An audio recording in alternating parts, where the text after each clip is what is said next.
दुनिया के जो स्ट्रेटेजिस्ट हैं, मिलिट्री स्ट्रेटेजिस्ट है, वो कह रहे थे कि दुनिया इस जंग के बाद बिल्कुल बदल जाएगी। मैं समझता हूं दुनिया बदल गई है, और वो दुनिया जो 40 दिन पहले थी और आज की दुनिया में जमीन आसमान का फर्क है। ईरान ने उस सारे गणित को, उन तमाम तर जो सियासी पंडित जो कहलाते हैं, उनके गणित को फेल कर दिया है, क्योंकि ईरान को समझा नहीं जा सका, ईरान को मिसकैलकुलेट किया गया, और ईरान की जो ग्राउंड रियलिटी है उससे दूर जाकर जिस तरह के एनालिसिस दुनिया ने पेश किए वो ग्राउंड जीरो से बिल्कुल अलग थे। अमेरिकी सेक्शन और दुनिया भर के सेक्शन के बावजूद ईरान ने किस तरह अपने कौम को गाइड किया, किस तरह तरक्याती काम किए, किस तरह उन्होंने तालीम हासिल करके दुनिया को हैरान किया अपनी ड्रोन इंडस्ट्री से, अपनी मिसाइल इंडस्ट्री से, और इसी तरह तालीम के दूसरे मैदानों के अंदर जिस तरह के उन्होंने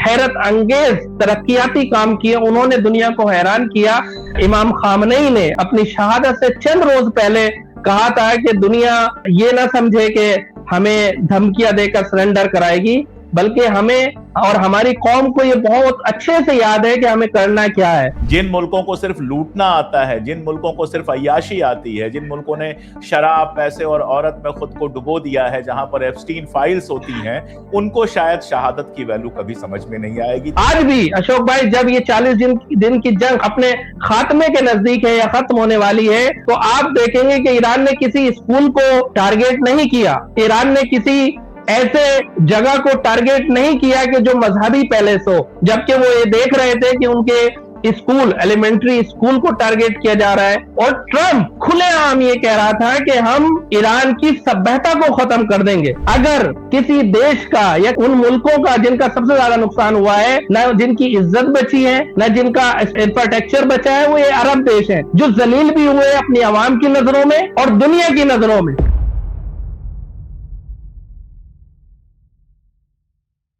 नमस्कार, मैं अशोक कुमार पांडे और स्वागत है आपका टीसीएच पर। ईरान ने जो तकरीबन मुकम्मल जीत हासिल की है, उसकी खबर तो आप लोगों के पास है ही। इसके पीछे क्या है, आगे क्या हो सकता है, ईरान के अभी हालात कैसे हैं, ईरान के बारे में क्या क्या कहा जा रहा था और हकीकत क्या है, ये सब समझने के लिए आज हमने बुलाया है अपने दोस्त और ईरान के जाने माने एक्सपर्ट अशराफ जैदी साहब को। अशराफ भाई, बहुत बहुत स्वागत आपका।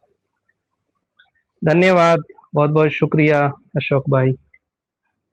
अशराफ भाई लंबे समय तक ईरान में रहे हैं, तकरीबन 15 साल, जहां तक मुझे मालूमात है वो बताएंगे। 15 साल ईरान में रहे हैं, पर्शियन बहुत अच्छी बोलते हैं, उतनी ही अच्छी जितनी हिंदी या अंग्रेजी बोलते हैं, और ईरान को वैसे जानते हैं जैसे ईरान में रहने वाला जानता है। हमारे यहाँ एनालिस्ट की दिक्कत यह है कि उन्होंने ईरान को अमेरिकी मीडिया के थ्रू जाना है, तो उनके दिमाग में एक तस्वीर बनी हुई थी कि वहां बस मुल्ले रहते हैं जिन्होंने वो अपना एक लिबास पहना हुआ है, वहां की औरतें बुर्का पहन के या फिर हिजाब पहन के घरों में खाना बनाती हैं, सड़कों पे पुराने 100 साल पुरानी कारें चलती हैं या कारें हैं ही नहीं, और कोई देहात जैसा बहुत पुराना पिछड़ा हुआ मुल्क है ईरान। ये इमेज ईरान की बनाई गई थी। इस जंग ने उस इमेज को तोड़ा है और उसके साथ बहुत सारे सवाल खड़े किए हैं। मैं वक्त नहीं लूंगा। अशराफ भाई, पहली बात, मैं बिना किसी सवाल के आप इस पूरे मामले में इस जंग को, इस जंग की वजूहात को और इस जंग के हासिल को किस तरह से देखते हैं, मैं चाहता हूं आप एक बार बात रख दें, फिर सवाल जवाब का सिलसिला शुरू करेंगे। बहुत बहुत शुक्रिया अशोक भाई। आपके चैनल के जरिए जो रिव्यूअर्स वो हकायक जो ईरानी जंग से मुताल्लिक पिछले 40 दिन में देखे हैं, इसके लिए मैं आपका बहुत ही आभारी हूं कि आपने वो हकायक और वो रियलिटीज जो ग्राउंड जीरो पर ईरान में हुई और ईरान का जो मौकिफ है, जिस तरह से दुनिया तक और व्यूअर्स तक, हिंदुस्तान के ऑडियंस तक पहुंचना चाहिए, आपने हक अदा किया है। और मैं ये देख रहा था कि लोगों को मेन स्ट्रीम मीडिया के जो बड़े बड़े चैनल्स हैं, उनसे ज्यादा जो विश्वास था वो आपकी पत्रकारिता पर था, आपके इस चैनल के ऊपर था। और मुझे जिस तरह का विश्वास लोगों के अंदर आपके तई, आपके इस प्लेटफॉर्म के तई देखने को मिला, यकीनन वो एक बीश बहा एक हदिया है जो आपको आपके व्यूअर्स, आपके मुखातब देते हैं। बहरहाल ये तो है, बहरहाल आपके मुतालिक और आपके इस चैनल के मुतालिक जो मुझे अर्ज करना था। मैं अगर ईरान के हवाले से इस 40 रोजा जंग को अगर देखा जाए, तो इस 40 रोजा जंग में जैसे आपने कहा कि ईरान की वो तस्वीर, ईरान की वो इमेज कि जो दुनिया ने देखी नहीं थी कभी, और जिसको वेस्टर्न मीडिया का जो एम्पायर है उसने 47 साल में जिस तरह मखदूश किया, ये तस्वीर और वो ईरान की जो रियलिटी है आज दुनिया के सामने आप जैसे पत्रकारों के जरिए सामने आई है इस 40 दिन की जंग में। और जिस तरह से ईरान है, वहां की जनता क्या चाहती है, वहां की गवर्नमेंट क्या चाहती है, वो ईरान का रेवोल्यूशन जो 47 साल पहले आया, वो इस दुनिया से क्या मुतालबा कर रहा है और दुनिया को किस तरह देखता है, ये समझने में इस 40 रोजा जंग में हमें बहरहाल बहुत मदद मिली। और मैं समझता हूं आज दुनिया जिस मोड़ पे खड़ी है, जिस तरह से इस दुनिया के पढ़े लिखे लोग, दुनिया के जो स्ट्रेटेजिस्ट हैं, मिलिट्री स्ट्रेटेजिस्ट है, वो कह रहे थे कि दुनिया इस जंग के बाद बिल्कुल बदल जाएगी। मैं समझता हूं दुनिया बदल गई है, और वो दुनिया जो 40 दिन पहले थी और आज की दुनिया में जमीन आसमान का फर्क है। अब ये ईरान है जो दुनिया को ये सिखाने में कामयाब हो गया है, एक एग्जाम्पल सेट करने में कामयाब हो गया है कि झुकती है, लोग झुकते हैं, झुकाने वाला चाहिए। सुपर पावर भी झुकती है, झुकाने वाला चाहिए। मैं समझता हूं ईरान ने सेकंड वर्ल्ड वॉर के बाद जिस तरह से अमेरिकी हेजमनी और अमेरिका की सुपरमेसी को ऐसा समझा जाता था कि उसके लिए कोई चैलेंज नहीं है, उसको कोई चैलेंज करने वाला नहीं है, ईरान ने उसके सामने एक बड़ा चैलेंज रखकर और अपनी शर्तों पर उसे मात देकर इस 40 दिन में ये साबित किया कि आप रास्ता और अपना अज़्म, अपना जो है वो जज्बे के तहत खड़े होइए, दुनिया झुकेगी। आपकी आपकी सॉवरेनिटी, आपका आत्मसम्मान, आपकी जो अपनी सिक्योरिटी है, अगर उसके लिए आप अपने देश के लिए लड़ते हैं, तो सामने कितनी भी बड़ी ताकत हो, कितना भी बड़ा सुपर पावर हो, वो झुकाने से झुक जाता है। मगर चूंकि दुनिया में जिस तरह का एक पॉलिटिकल सोच पाई जाती थी, वो ये थी कि सिर्फ ताकतवर के सामने झुकना है, टोटली सरेंडर होना है। ईरान ने उस सारे गणित को, उन तमाम तर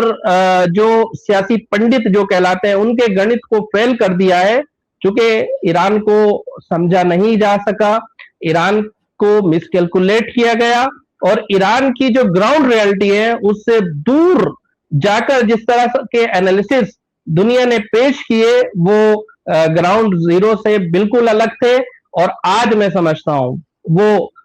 कम मात्रा में रहने वाले जर्नलिस्ट, वो बहुत कम लोग जो दुनिया में हकायक देख रहे थे, दुनिया को बदलता हुआ देख रहे थे, ईरान को बहुत अच्छे से जानते थे, आज उनकी प्रेडिक्शंस जो हैं, आज उनका जो यकीन है वो और ज्यादा बढ़ गया है। इंसानी उसूलों के साथ जो जीते हैं, अपनी रक्षा के साथ, अपनी रक्षा करने के लिए जो कुर्बानियां पेश करते हैं और अपने आत्मसम्मान की खातिर जो सेक्रीफाइस करते हैं, जीत हमेशा उन्हीं की होती है और दुनिया उन्हीं को याद रखती है। और ये तारीख जो है वो वही लोग लिखते हैं जो सुपर ताकत के सामने, सुपर पावर के सामने खड़े हो जाते हैं, अपने उन तमाम तर कोशिशों के साथ, अपने तमाम उन छोटे मोटे असलों के साथ जो उनके हाथ में दिया है। और ये सीख हमें किताबों में पढ़ने को मिलती है। जो चीजें हमने किताबों में पढ़ी, जो चीजें हमने अपने पुरखों से सीखी, वो आज हमें ईरान की जनता ने, ईरान की अवाम ने और ईरान के उन जियालों ने, जिन्होंने अमेरिका की बॉम्बारमेंट का सामना किया, उन्होंने हमें किताबों की बातों को सामने रखकर और हमारे सामने ला खड़ा किया है कि ये बातें सिर्फ किताबों में नहीं है, बल्कि अगर कोई कौम अपने अज़्म के साथ, अपने हौसले के साथ, अपनी इज्जत की खातिर और अपने सम्मान की खातिर खड़ी हो जाए, तो ये वो कौम जीत जाती है। और आज हम इसी तरीके का सिनेरियो वेस्ट एशिया के अंदर देख रहे हैं। अशोक भाई, आज आपने 40 रोजा जंग कहा, हम लोग सुबह यही बात कर रहे थे कि खामनेई साहब को गए हुए भी, उनको शहीद हुए भी ठीक 40 दिन हो गए। चहल्लुम है उनका एक तरह से आप अगर देखें तो, और जाहिर तौर पर ईरान में उसको अपने तरीके से सेलिब्रेट किया जाएगा, उनको याद किया जाएगा। आप शायद खामनेई साहब को आप मिले भी हैं, देखा भी है शायद आपने खामनेई साहब को। खामनेई साहब की शहादत का कितना असर पड़ा और उस शहादत को किस तरह से देखा जाना चाहिए, मुझे लगता है कि ये भी अब जब जरा ठहराव है तो इस पर बात कर लेनी चाहिए। क्योंकि देखिए, दो तरह की बातें हो रही थी। हमारे जैसे लोग थे जो ये कह रहे थे कि खामनेई साहब ने शहीद होना चुन के ईरान को बचा लिया है,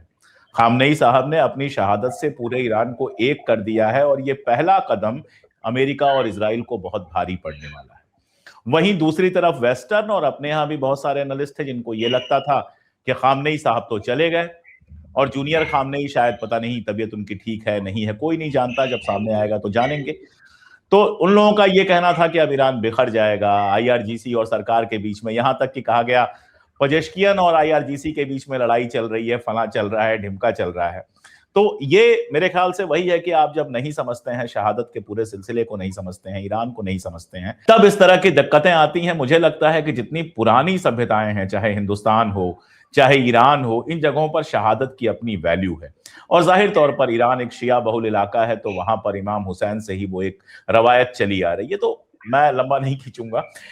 खामनेई साहब की शहादत को आप किस तरह से देखते हैं, उसके क्या असरात आपको दिखाई देते हैं और उसको फ्यूचर में और आगे आप किस तरह से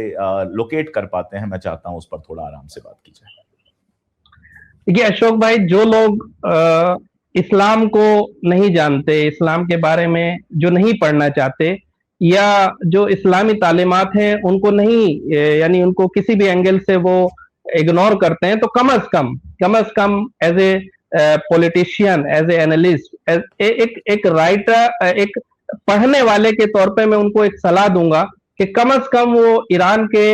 इनकलाब के इतिहास को पढ़ें। तो वहां पे इमाम खुमैनी की जिंदगी और इमाम खामनेई की जिंदगी से के बारे में अगर वो जान जाएं, तो मैं समझता हूं वो ईरान को उस तरह नहीं देख पाएंगे जैसे बहरहाल वो अब उसको देख रहे हैं। मुझे कहने का मतलब ये है कि अगर इमाम खुमैनी के उन अफकारात को, रिवोल्यूशन जो उनकी लीडरशिप में रिवोल्यूशन ईरान में कायम हुआ, उनके चंद एक जुमले को भी अगर ये दुनिया समझ लेती तो आज ईरान के मुकाबले पर ना आती। अमेरिका जैसी, इसराइल जैसे जो ये अपने को सुपर पावर और वॉर मशीनरी कहते हैं, ये ईरान के मुकाबले पे खड़े ना होते। इमाम खुमैनी ने कहा था इनकलाब के शुरू में कि अगर ये लोग चाहें, ये लोग हमें समझते नहीं है, अगर दुनिया चाहती है कि हमारा मुहासरा करे, मिलिट्री मुहासरा करे, तो ये ना भूले कि हम करबला के मानने वाले हैं। और अगर ये चाहते हैं हम पे सेक्शन लगाएं, हमारी तिजारती नाकाबंदी करें, इक्तिसादी नाकाबंदी करें, तो ये लोग ये ना भूलें कि हम रमजान के बेटे हैं, हम रोजा रखने वाली कौम है। उनका ये जुमला आज ईरानी कौम साबित कर रही है कि तुम 47 साल से हम पे सेक्शन लगाओ, हम थकने वाले नहीं है, हम डरने वाले नहीं है। मिलिटरली जिस तरह से ईरान को घेरा गया पिछले 47 साल में, 137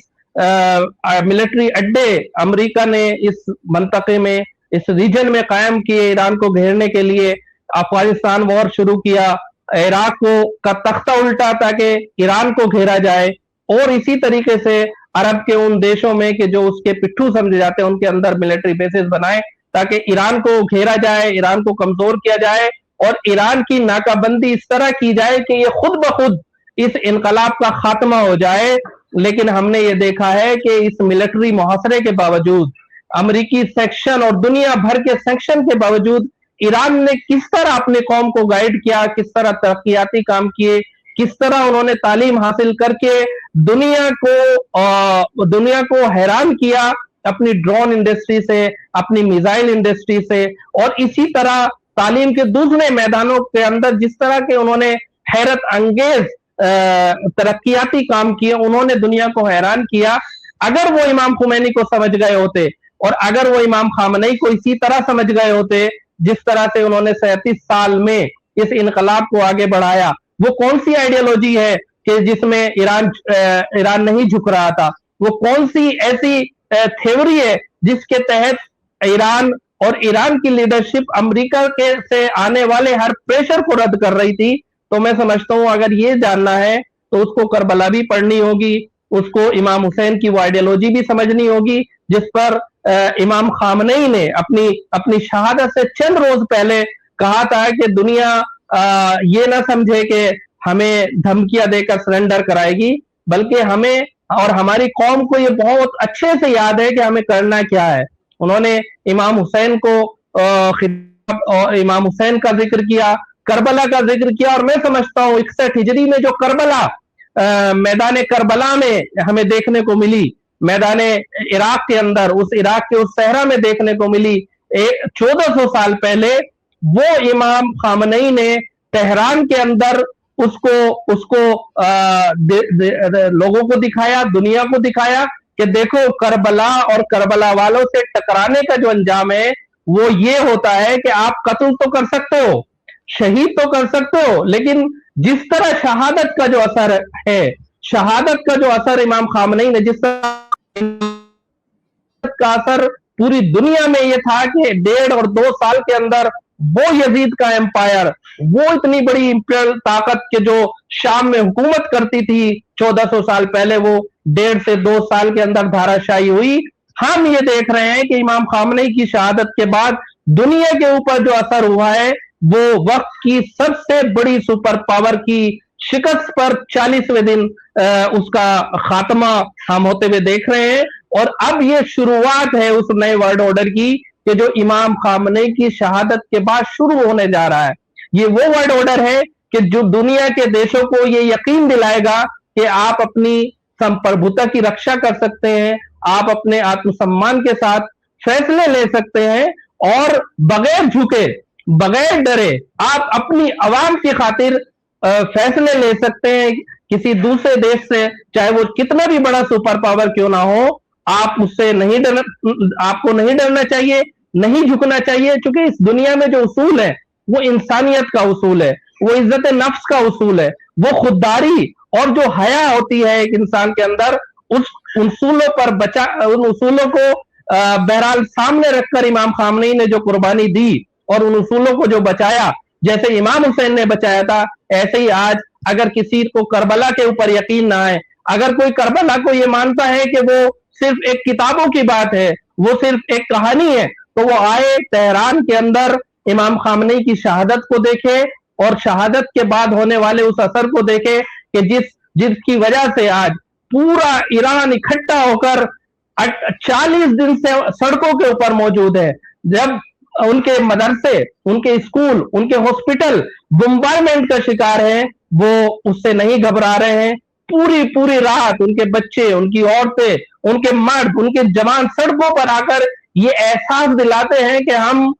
कत्ल तो हो सकते हैं, हम कुर्बानी तो दे सकते हैं, लेकिन किसी सुपर पावर के सामने, किसी जालिम के सामने हम नहीं झुकेंगे। और इसका नजारा हमें तेहरान की सड़कों पर देखने को मिला, बल्कि मैं तो कहता हूं अशोक भाई, पूरे मिडिल ईस्ट में देखने को हमें मिला कि वो देश कि जिसको ईरान ने टारगेट किया, वो अरब रूलर्स के जो अमेरिका की हेजमनी की खातिर डरे हुए थे, जो इब्राहिम अकॉर्ड के अंदर जाकर इसराइल की गुंडागर्दी को कबूल कर चुके थे, और वो अरब रूलर्स के जो अपनी आवाम को के एहसासात और उनके अफकार के बरखिलाफ जाकर ग्रेटर इसराइल का हिस्सा बन चुके थे, उनके अंदर जब अमरीकी अड्डों को ईरान ने हमला किया तो वो अपनी आवाम के डर की खातिर कि उनकी आवाम कहीं बगावत ना कर दे, सड़कों पर ना आ जाए, उनके अंदर ये हिम्मत नहीं थी कि वो ईरान की इस कार्रवाई की मुखालफत करें, बल्कि चुपचाप उन्होंने अमरीकी अड्डों को तबाह होते हुए देखा। और आज हम ये देख रहे हैं कि इमाम खामनेई का खून रंग ला रहा है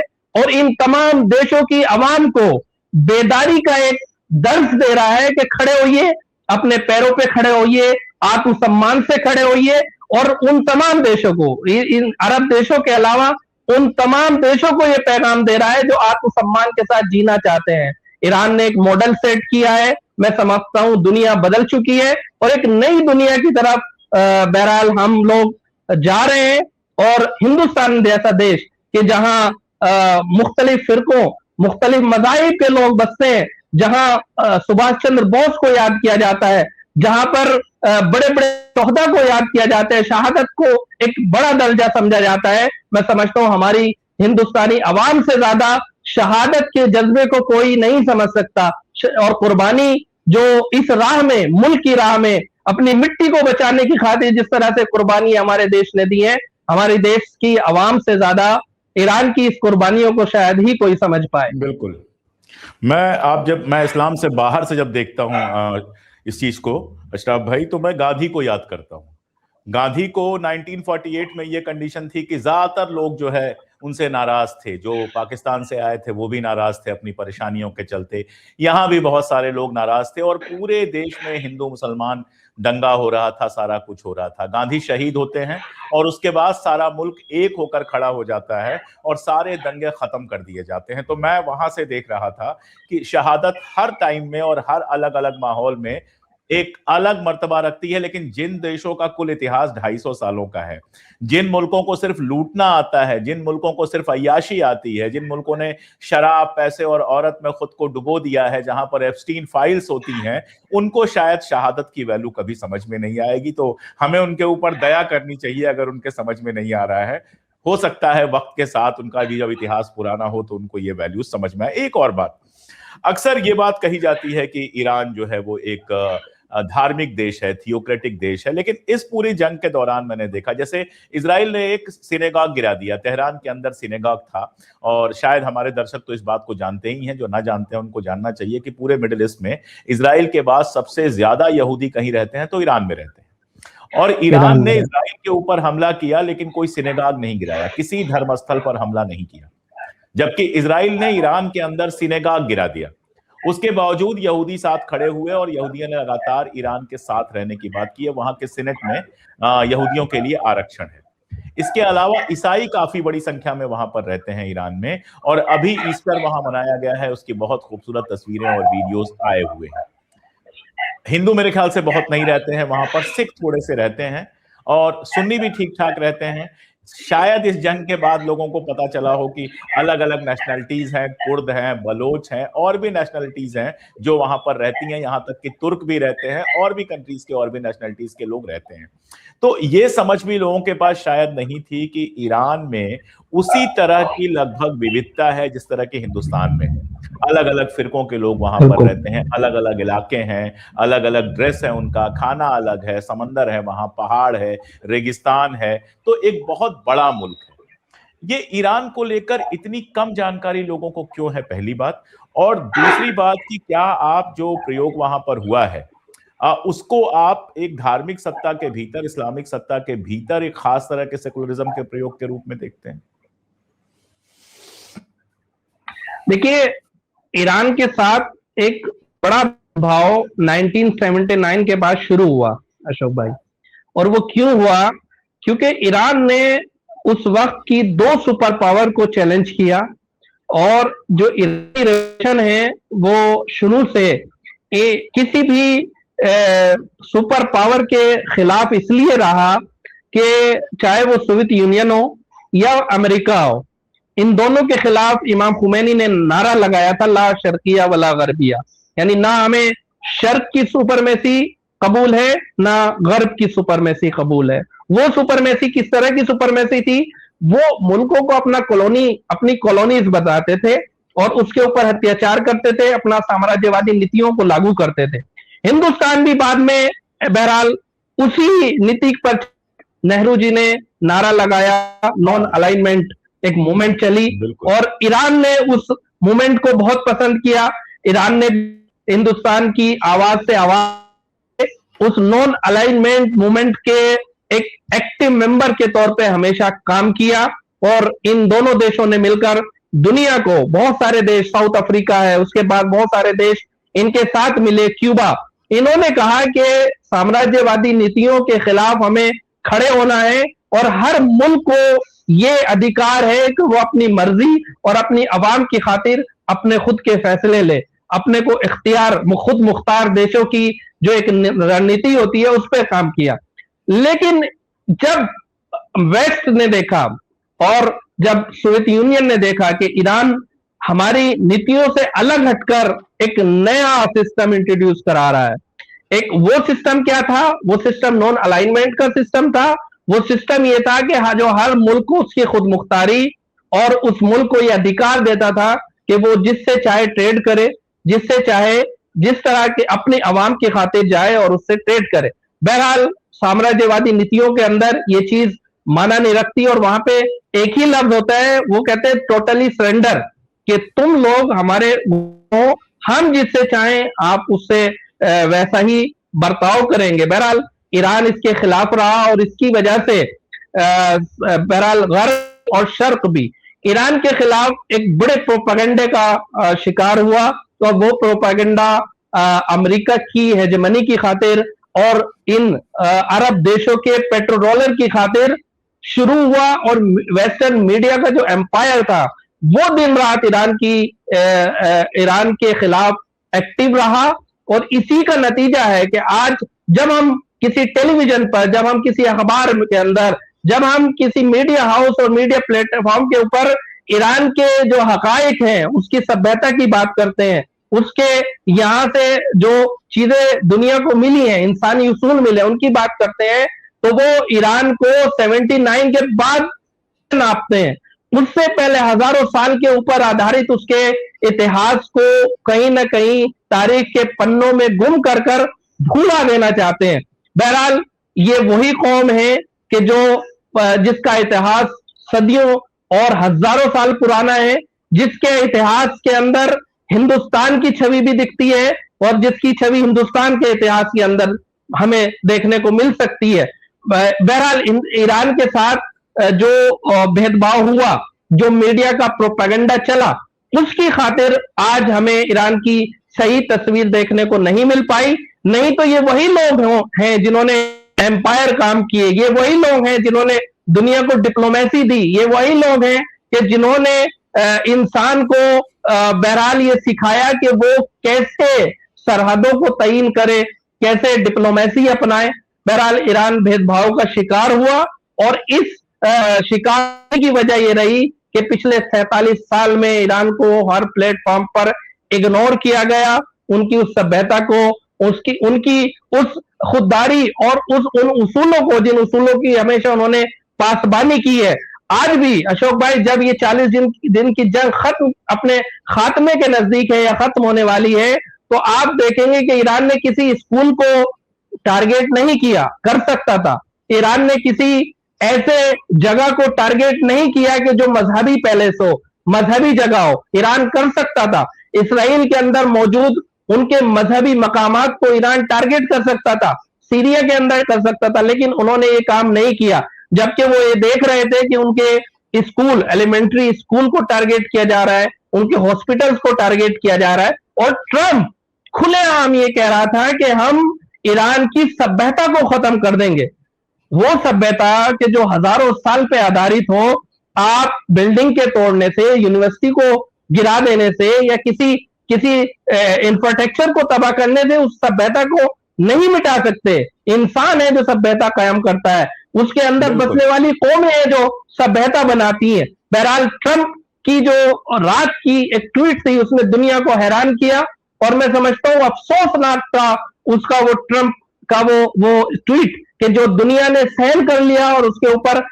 जिस तरह का रिएक्शन आना चाहिए था, जिस तरह उसको कंडम करना चाहिए था, दुनिया के देश खामोश तमाशाई बने रहे। और अब जब ट्रंप अपने इस कदम से पीछे हट रहा है, इस जंग के अंदर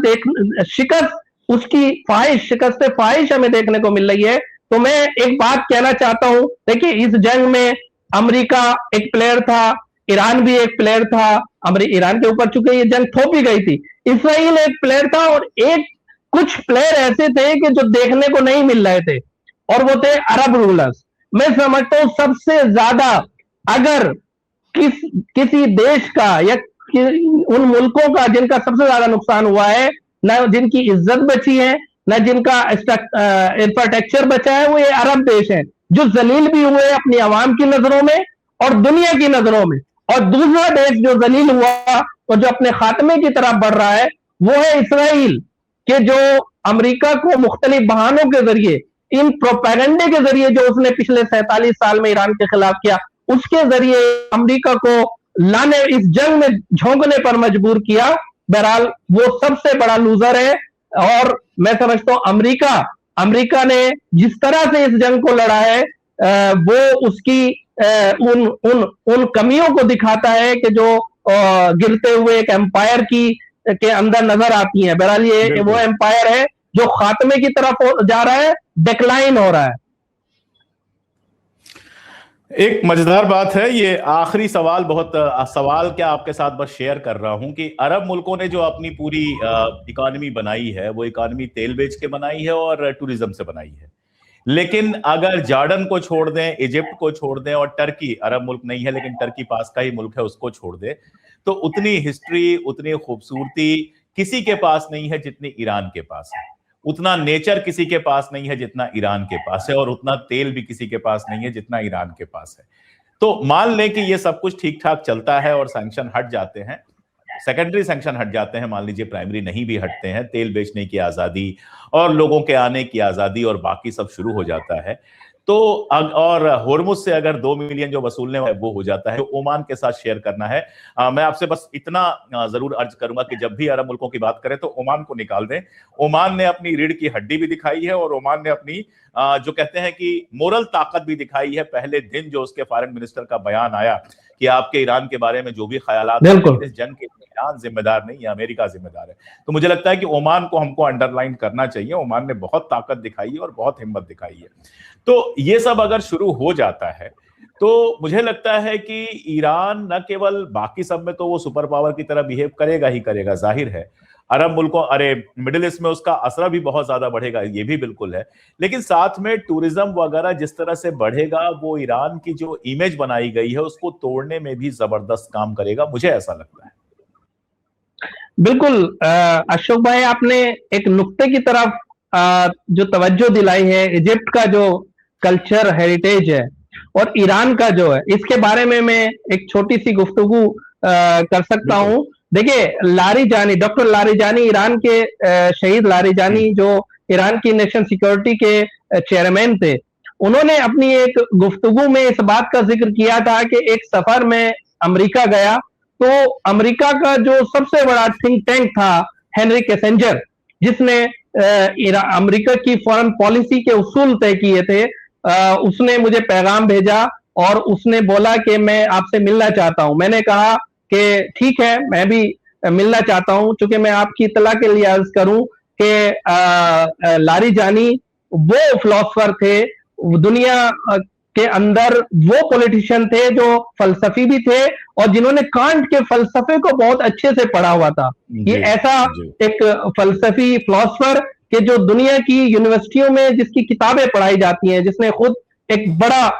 काम एकेडमी की दुनिया में किया था, वो मिले और हेनरी किसिंजर ने उनसे ये चाहा कि मैं ये चाहता हूं कि आपको एक बात बताऊं। वो कहने लगे क्या? तो हेनरी किसिंजर ने बोला था कि देखिए, हमने सेकेंड वर्ल्ड वॉर के बाद जिस मुल्क को जहां चाहा हमने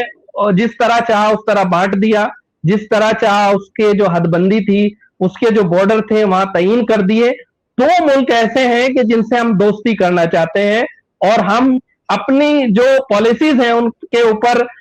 अप्लाई नहीं कर पाए। उन्होंने लारिजानी, डॉक्टर लारिजानी शहीद कहते हैं कि हेनरी किसिंजर ने कहा कि एक इजिप्ट का नाम लिया और एक ईरान का नाम लिया, और उन्होंने मुझसे ये कहा कि हम ये चाहते हैं कि आपसे हम स्ट्रेटेजिक रिलेशन बनाएं। तो डॉक्टर लारिजानी कहते हैं कि स्ट्रेटेजिक रिलेशन की तो दूर की बात, हमारे तो डिप्लोमेटिक रिलेशन नहीं बन पा रहे हैं, आप किस तरह की बात कर रहे हैं। बहरहाल ये उन्होंने जिक्र किया था इस कल्चरल हेरिटेज और इनकी तारीख को देखते हुए। वो हेनरी किसिंजर का ये कहना था कि हम इनकी तारीख को नहीं मिटा सकते, इन 2 देशों की सभ्यता को हम नहीं खत्म कर सकते, ये हमेशा से है और आइंदा भी हमेशा रहेंगे। हम किसी भी जंग को इनसे नहीं जीत सकते। और हम देख रहे हैं कि वो चाहे इजिप्ट का कल्चर हो या ईरान का कल्चर हो, अपना एक इनकी तारीख है, अपनी एक हिस्ट्री है। भाई एक सेकंड रोकता हूं आपको, 1 सेकंड रोकता हूं। 1956 में दुनिया का लीडर था ब्रिटेन। स्वेज नहर को लेकर ब्रिटेन ने अटैक किया इजराइल के साथ मिलकर इजिप्ट पे, और वहां से ब्रिटेन की सरपरस्ती खत्म हो गई, अमेरिका ने ही की थी, और जो पाउंड को रिजर्व करेंसी रखा जाता था वो बंद हो गया। उसके बाद ब्रिटेन लगातार डिक्लाइन पे गया और अमेरिका का पिछलग्गू बन के रह गया। 1956 वही मिस्र था, नासिर साहब थे, और 2026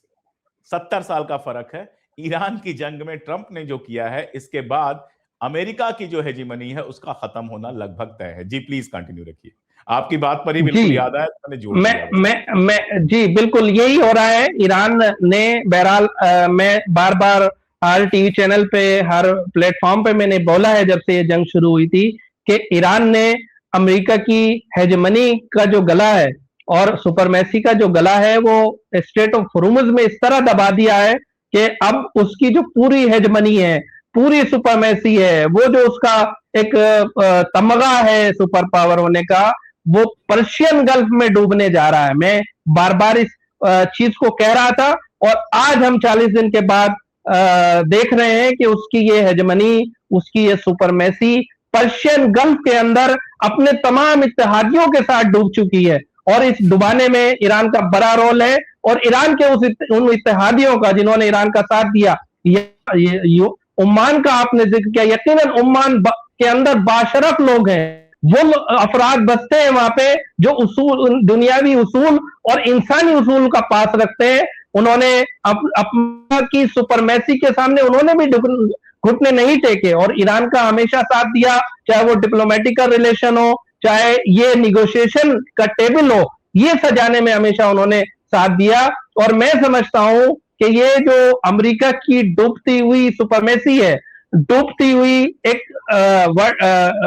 वर्ल्ड ऑर्डर है, ये बहरहाल इसमें कहीं ना कहीं उन तमाम देशों का साथ ईरान को मिला है जो ईरान का कहीं ना कहीं डिप्लोमेसी की मेज पर या दूसरी जगहों पर ईरान का साथ दे रहे थे। गजा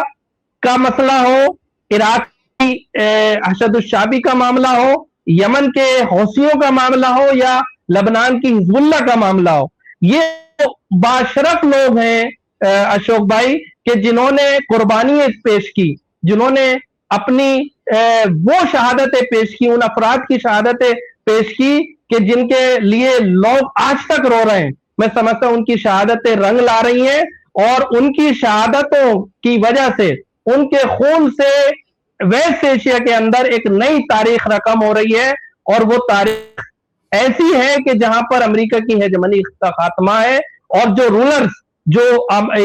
इसराइल का, ग्रेटर इसराइल का जो प्लान है वो ध्वस्त होकर रह गया है। और आज मैं समझता हूं हर वो इंसान जो आजादी के साथ रहना चाहता है, वो कौम के जो अपनी जमीन की लड़ाई लड़ रही है, मैं समझता हूं आज उनके लिए जीत का दिन है, उनके लिए पेरूजी का दिन है। और वो कौमें कि जो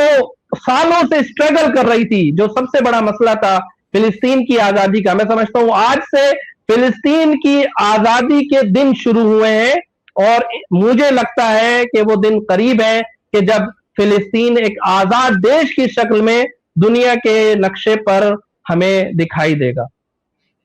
आमीन।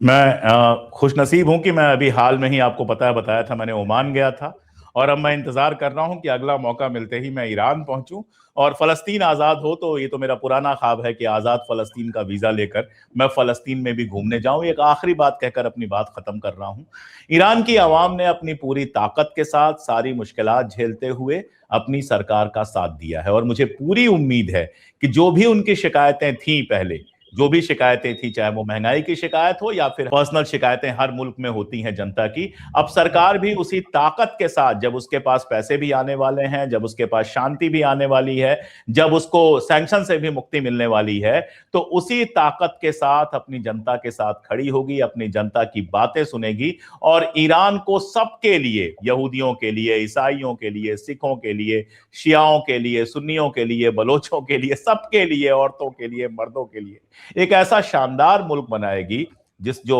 तारीख में दर्ज हो कि हां, मुल्क को ऐसा होना चाहिए। बहुत शुक्रिया अशराफ भाई, जल्दी से मौका निकालिए, चलिए हम लोग साथ में ईरान चलते हैं। शुक्रिया, इंशाल्लाह आप जरूर साथ चलेंगे इंशाल्लाह। जी शुक्रिया बहुत बहुत। बिल्कुल जी, ठीक है अशराफ भाई, चलिए मिलते हैं फिर। खुदा।